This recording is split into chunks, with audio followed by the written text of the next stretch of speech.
In un villaggio della Germania lontano e silenzioso, molti anni fa, nacque un bambino che avrebbe cambiato il mondo con la sua saggezza e la sua umiltà.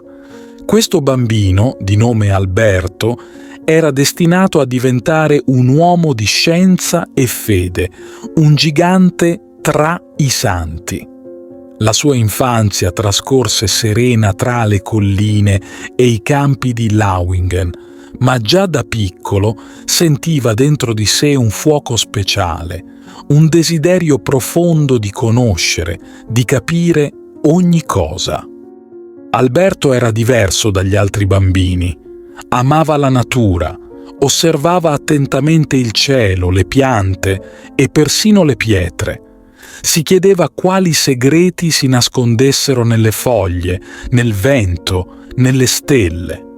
Quando crebbe, il suo cammino lo portò lontano da casa, fino a una città di grande fama per il sapere, Padova, dove si diceva che la scienza e la saggezza fiorissero come rose a primavera.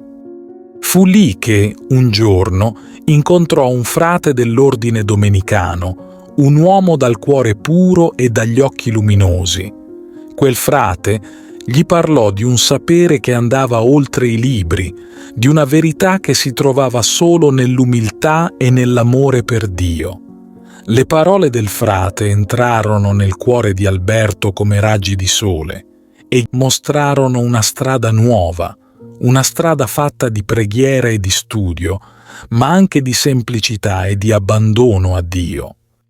Alberto decise allora di dedicare la sua vita non solo alla scienza, ma anche alla fede, entrando nell'ordine dei Domenicani.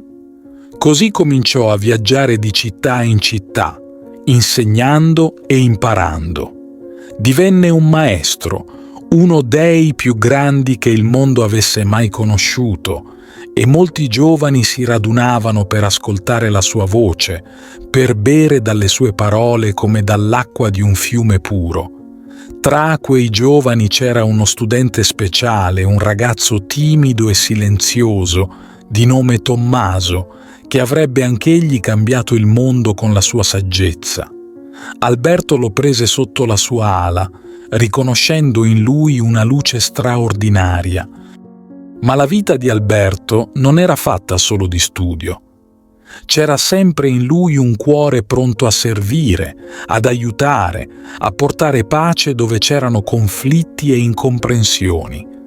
Un giorno, mentre insegnava, giunse la notizia che il Papa lo aveva nominato vescovo di una città lontana. Non desiderava onori né ricchezze, ma il suo amore per Dio era così grande che accettò quella missione con umiltà, come un figlio obbediente. Arrivato in quella città, trovò una terra in rovina, una diocesi stanca e bisognosa di speranza. Non si scoraggiò. Visitava le chiese, parlava con la gente, predicava con parole semplici e piene di amore, confessava chiunque cercasse conforto. La sua presenza era come una fiamma nella notte, che scaldava i cuori e dava luce a chi era perduto. E pian piano quella città cambiò, come un campo che rinasce dopo l'inverno. Quando infine il Papa gli permise di tornare al convento, Alberto sentì nel cuore una gioia immensa. Passò gli ultimi anni della sua vita nella quiete della preghiera, tra i libri e le meditazioni, cercando di comprendere i misteri di Dio e della natura, e sempre pronto a pacificare le anime in conflitto. La gente lo amava e accorreva a lui come a un padre. Ma il tempo passava e anche il corpo di Alberto cominciò a cedere.